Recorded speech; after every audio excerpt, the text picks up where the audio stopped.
Sabi ni inay, ingat ka lang, wag na lang mag-tricycle kapag umuulan. Hindi niya alam, kapag umuulan, maraming pasahero ang aking natutulungan. Tricycle ang aking hanapbuhay, kakainin ko dito'y nakasalalay.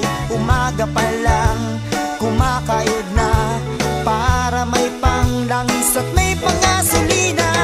Kaya ako ay nag-tricycle lang. Mahirap talagang kumita ng pera, kahit na ganito itong buhay ko. Kay sarap